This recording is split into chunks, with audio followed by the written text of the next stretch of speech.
Doctor Sadia कमाल को support करने का ऐलान किया। जागो ग्रुप ने अलायंस की है। बिल्कुल हमारे जनरल सेक्रेटरी वसीम अब्बासी जो है, ये बेदार पैनल डॉक्टर सादिया के साथ इलेक्शन लड़ रहे और जागो ग्रुप जो है बेदार पैनल को पूरी सपोर्ट कर रहा है। सजाद बुखारी साहब ये भी फाइनेंस सेक्रेटरी के लिए और दूसरे उहदेदार भी हैं बेदार पैनल के, तो साथ यहाँ मौजूद है। तो हमारी हाजिरी आप लोग और हमारा भी इंशाल्लाह हाजिर होंगे, आप करेंगे तो बस ये है कि बाकी दोस्तों को बता दीजिएगा कि हमारे तो हमारा सलाम उनका होगा।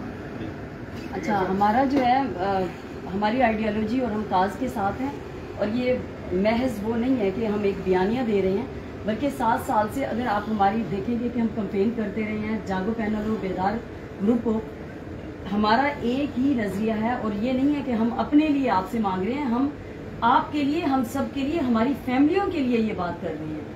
क्योंकि जब तक हम खुद नेशनल प्रेस क्लब को एक वेलफेयर बॉडी नहीं बनाएंगे, उसे मेरे लिए, आपकी फैमिली के लिए, आपके घर के लिए एक बैठने की आम जगह नहीं बनाएंगे, जब हम तब्दीली नहीं लाएंगे तो और कोई भी हमें स्पेस नहीं देगा। और ये अलमिया है कि हमारे बहुत सारे वर्किंग और प्रोफेशनल सहाफ़ी स्पेस देते हैं उन सहाफ़ियों को जो गैर सहाफ़ी हैं। और यही वजह है कि हम यहाँ पर तो बैठकर बातें करते हैं कि प्रेस क्लब हमारे जाने की जगह नहीं है, लेकिन हम वहाँ जाकर कोशिश नहीं करते कि हम आमिल सहाफ़ी वहाँ पर बैठकर इश्यूज पे बात करें। जैसे कराची प्रेस क्लब में कोई इशू होता है तो वो बीट रिपोर्टर्स इकट्ठे हो जाते हैं और वो सोचते हैं कि हम किस तरह से इशू का सलूशन निकालें, और वो उसके बाद उसके जो रेलिवेंट अथॉरिटी, उसके MNAs होती हैं, उन तक वो बात पहुंचाकर उस इशू को सॉल्व कराते हैं।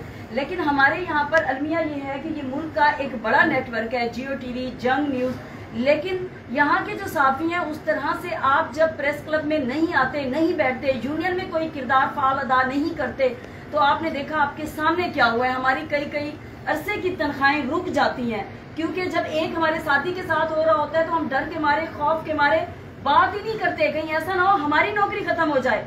लेकिन उसके बाद होता यही है कि ये सारे के सारे डेस्क खाली होते जा रहे हैं। हम जब जाते थे तो ये न्यूज रूम भरे हुए होते थे, और अब आप जाके देखें तो न्यूज रूम में इक्का दुक्का लोग नजर आते हैं। पहले प्रिंट मीडिया गया, इलेक्ट्रॉनिक मीडिया गया, अब AI तो हम सबको निकल रहा है। लेकिन इसमें जगह रहेगी उस वर्किंग सहाफ़ी की जो कि तमाम हम जहद खूबियों के साथ जो क्वालिटीज या रिक्वायरमेंट्स मीडिया की हैं, तो वो तभी होगी जब यूनियन स्ट्रेंथन होगी, जब प्रेस क्लब होगा, जब प्रेस क्लब हब बनेगा कैपेसिटी बिल्ड के हवाले से, जब हब वो बनेगा कि आप बैठे और इश्यूज पे बात करें, जब हब बनेगा स्टडी का, पढ़ने का। जब ऐसा हब नहीं होगा, आप में से कोई सवाल नहीं करता कि ये इमारत कंटेनर्स पे क्यों खड़ी है। तुर्की की वजह से टीका जो एक इदारा है, उसकी ट्रेनिंग मैं खुद लेके आई हूँ तुर्की में, डिप्लोमेसी जर्नलिज्म की। वो इदारा एसोसिएटेड प्रेस ऑफ पाकिस्तान को भी हॉल रेनोवेट करके दे चुका है, रेडियो पाकिस्तान में भी दे चुका है, और इस वक्त नेशनल प्रेस क्लब को भी दे चुका है। ये आप जाके टीका की TIK है उसकी वेबसाइट पे आप देख सकते हैं कि ये तमाम सरकारी इदारों को ये मदद दे चुका है। हॉल बनाना कोई बड़ी बात नहीं है। आप जाके इन लोगों को देखिए कि इन्होंने खुद कितनी तरक्कियां की हैं। इनके पासपोर्ट उठाएं, इनके घर देखें, इनकी हालत देखें, और प्रेस क्लब को जिसको ये अपना दूसरा घर कहते हैं, इन्होंने क्या हाल बना रखा है। महज एक दिन सबको इकट्ठा करना, करोड़ों की फंडिंग लेके सैकड़ों खर्च कर देना, किसी बच्चे को हजार दे देना और टीका की मदद से हॉल बनवा लेना, ये कोई मदद नहीं है। आजादी ज़ारे राय की बात करना इन्हीं के दौर में पीका आया है। क्यों इनके दौर में, मुझे ये बताएं। हुकूमत के साथ ये बैठते हैं, कमेटियों में ये होते हैं, मनपसंद ये हैं, इनके डायरेक्ट पॉलिटिकल पार्टीज के साथ राब्ते होते हैं, फिर क्यों पीका आता है। ये सब जानने की कोशिश कीजिए। सिर्फ ये नहीं कि वो लोग आए हैं, उन सब के कहें कि आप अपने एसेट्स दिखाइए।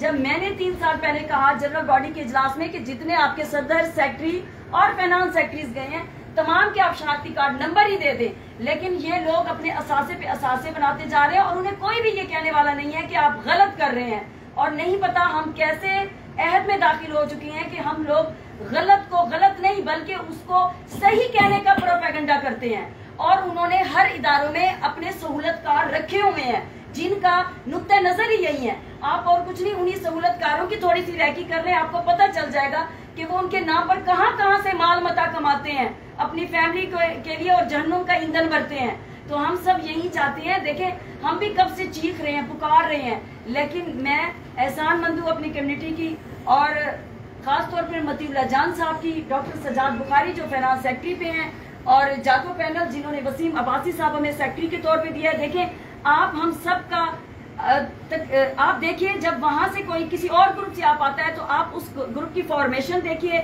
उस ग्रुप का जाके जत्था कत्था निकालिए कि उनका क्या है, पहले वो क्या थे अब क्या है, 5 साल पहले क्या थे, 20 साल पहले क्या थे। अब हम 4 लोग आप कहेंगे हम आपको अपना डाटा दे देंगे, आप हमारा भी निकालिए कि हमने क्या कमाया है इधर से और हमें क्या मिला है। मैं सिर्फ इसलिए खड़ी हूँ, देखें ये वो पैनल है जिसमें PhD लोग हैं, डॉक्टर सजाद बुखारी PhD है, मैं PhD हूँ, ख्वाजा फरीद पे PhD हूँ। हमें क्या जरूरत पड़ी है कि हम इस तरह आए आपके सामने बोलें, अपना वक्त, अपने घर का वक्त। मतीउल्लाह जान साहब की मिसेज इस वक्त हॉस्पिटल में एडमिट है, मेरे बेटे का परसों रात को ऑपरेशन हुआ है अपेंडिक्स का, और इस वक्त मैं उसे छोड़ के अपनी बहन को गाँव से बुलाया, उधर छोड़ के मैं अब आई हुई हूँ, वरना हम 2 दिन पहले कैंपेन शुरू कर सकते थे। हमें नहीं पता, मुझे ये पता है कि शायद कुदरत हमारा साथ दे रही है। मतीउल्लाह जान साहब का हमारे साथ आना इस बात की मुझे लगता है कि गमाजी है कि कुदरत कहीं से साथ दे रही है और वो ये चाहती है कि हम आगे बढ़ें। और ऐसे लोग जिन्होंने उस एक ऐसे मुकद्दस हमारे पेशे का गलत इस्तेमाल किया, हमें खुद शर्म आती है। आपके इधर एजाज सैयद नहीं बैठे, मतीउल्लाह जान साहब के बहुत अच्छे दोस्त हैं, हमेशा में सपोर्ट करते हैं। उन्होंने खुद कहा कि ऐसे ऐसे लोग सिफारिशें लेके आते हैं, हमें शर्म आती है और वो सहाफी की आड़ में कोई गलत काम हमसे करवा के निकल जाते हैं। आप गलत काम को तो छोड़िए, मेरे साथ खुद ऐसे तजर्बात हो चुके हैं, हमारे ऐसे साथियों के साथ जो कि सही काम करवाने जाते हैं, अगले कहते हैं अच्छा तो तुम सहाफी हो। तो वो सहाफियों को समझते हैं ये खाना खाने का भूखा है, खाने के लिए आया है, ये कोई माल लेने के लिए आया हुआ है। हमारा इमेज तो ये बन चुका है, चलो जो खाने वाले हैं खा गए 1% 2%, बाकी जिन्होंने जिंदगी में ओढ़ना बिछोना खाना पीना सहाफत को रखा, उनका क्या कसूर है, वो क्या करेंगे? वो तो यहाँ से जाएंगे। और कई ऐसे हैं आपके साथी जो कस्मा कुर्सी की जिंदगी गुजार रहे हैं। ईद है तो ईद तो छोड़िए, किसी को तनख्वाहें नहीं मिली, मुल्क के बड़े बड़े इदारे तनख्वाह नहीं दे रहे। कहीं पे खातून बैठी है पॉलिसी मेकर, तो उसने अपनी इजारादारी बना रखी है, और कहीं पे बड़े बड़े नेटवर्क हैं जो जहां मुल्क में सबसे पहले वो करते हैं, तनख्वाहें नहीं बढ़ाते और तनख्वाहें वक्त पे नहीं देते। तो ये सब इस्तेहसाल हमारे खुद की वजह से है। तो मैं ये चाहती हूँ कि आप लोग नेशनल प्रेस क्लब को जो एक हब है उसको सही मानों में इस इस्तेहसाल से निकालिए। आप लोग अपने साथियों तक भी हमारा ये पैगाम पहुंचाइए, उन्हें बताइए कि हम लोगों को इस वक्त हक और सच की आवाज बननी चाहिए। हम चाहे तादाद में थोड़े हैं, इमाम हुसैन 72 थे साथी, लेकिन आज नाम है तो इमाम हुसैन का है।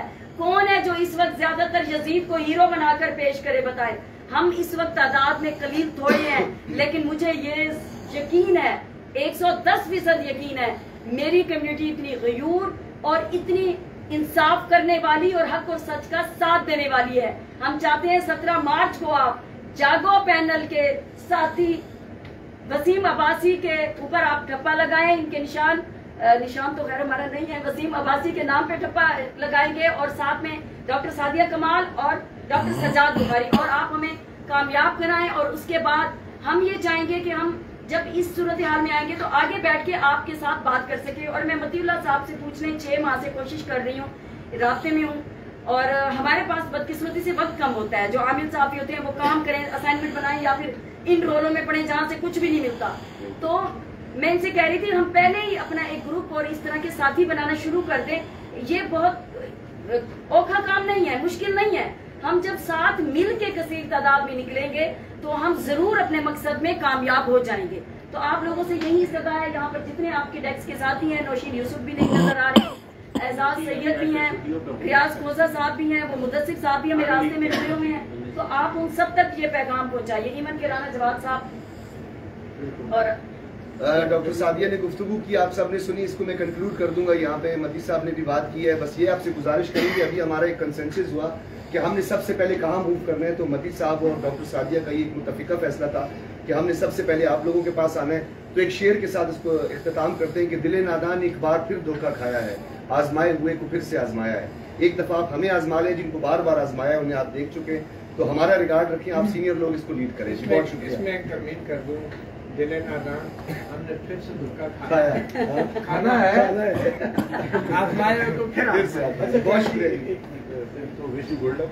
Thank you. दूसरा इस टाइम हमारे न्यूज़ रूम में सबसे ज़्यादा स्ट्रेंथ है ना हमारे एनालिस्ट की। जी जी, कैमरा मैन प्रेस क्लब की देखो तो हैं और भी कई कैटेगरी हैं जिनके ऊपर लोगों को ऑब्जेक्शन है कि अगर चीज़ होनी चाहिए नहीं हो।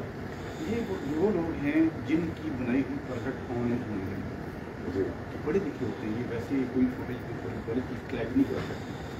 तो इनको इन मेंबर बनाने के लिए अगर आप स्टेक होल्डर हैं, जिस हैसियत में भी आपका रोल होना चाहिए, बिल्कुल होना चाहिए। काफ़ी इसके ऊपर पहले भी बात हुई है, जब भी हमने इलेक्शन लड़ा तो ये सवाल बार बार आया कि NLE जो है, क्योंकि ये तो मतलब कोई पढ़ तो है नहीं, पढ़ लगाने वाले नहीं है। और आपको इतना एडवांस हो गया मामला कि आप इनके बगैर शायद हमारे लिए मुश्किल हो जाए, क्योंकि AI इतना फास्ट हो गया कि मेरे ख्याल में सबसे पहले तो NLE इसने ही ग्रैस्प करना है। हमारे से नहीं इम्पोर्टेंट है, तो इसका कोई ना कोई ज़रूर निकलेगा, हल निकलेगा। और इसके लिए ज़रूरी है कि ये जो इलेक्टेड बॉडीज हैं जिनको हर साल वोट पड़ता है, ये सोचें। वो सोचते ही नहीं कि जब आएंगे सर आ जाएं। तो इसका भी फार्मूला है, वो बड़े तरीके हैं, बिल्कुल हो सकते हैं। सिद्दीकी साहब, बहुत शुक्रिया आप, बहुत शुक्रिया, थैंक यू।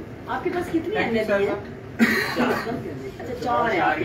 अच्छा सर साहब यूं है